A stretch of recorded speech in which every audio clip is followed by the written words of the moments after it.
মানে অভিযান চলতেছে, এখনো অভিযান শেষ হয় নাই। তা আপনারা জানেন যে এ তো হইল চরমপন্থী দক্ষিণ পশ্চিমাঞ্চলের যে শিমুল ভুইয়া আছে তার সেকেন্ড ইন কমান্ড আমরা হিসেবে জানি, সাইফুল আলম মেম্বার। সে ওই যে রাকিব হত্যা, সুব্রত হত্যা সহ উদয়শঙ্কর প্রফেসর যে হত্যা হয়েছে মনিরামপুর, এই হত্যা মামলার দুইটা চার্জশিটভুক্ত সময় আর একটা পলাতক ছিল। ওই উদয়শঙ্কর মার্ডার হওয়ার পরে যখন দুইজনকে অ্যারেস্ট করছিলাম আমরা, তখন সে পালাই গেছিল। আমরা দীর্ঘদিন তাকে খোঁজাখুঁজি করার পরে এই যে ইদানিং যে আলোচনা হচ্ছে ও ইন্ডিয়ায় শিমুল ভুঁইয়াকে অ্যারেস্ট, এরপর থেকেই সে এখানে গাডা দিয়ে আছে। উনি কি ইন্ডিয়ায় ছিল? তার নাম্বার দেখে আমরা মনে করতেছি, এবং ইন্ডিয়ান নাম্বার দিয়ে বিভিন্ন ব্যক্তির সাথে কথা বলতো, সেই নাম্বারটাও আমরা তার হেফাজতেই পাইছি। তাকে আরও জিজ্ঞাসাবাদ করা হবে, জিজ্ঞাসাবাদ করে তথ্য বলে। প্রাথমিকভাবে বলছে যে সাতক্ষীরা বর্ডার দেশে ছিল, মানে ইন্ডিয়ার ভিতরে বর্ডার থেকে কথা বলতো, এই কথা বলছে। ওইসব জিজ্ঞাসাবাদ করা হবে। এখন আমাদের যে ঘটনাটা উদয়শঙ্করে, ওইসব স্বীকার করছে।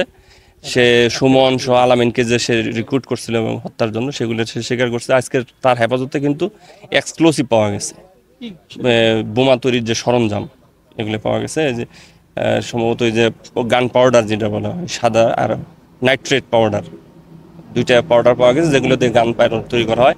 সে জানাইছে যে অভয়নগরের একজন নাম হলো, তার নাম প্রকাশ করছে, সে এখানে পাঠাইছে জিসান নামে এক ব্যক্তির কাছে সে পৌঁছাবে।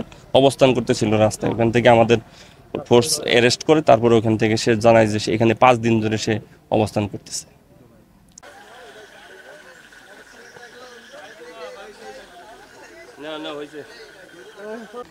আমি আপনার কাছে 6 মাস কাজ করবো, আপনি আমার দাবি তুলে দেবেন দিয়ে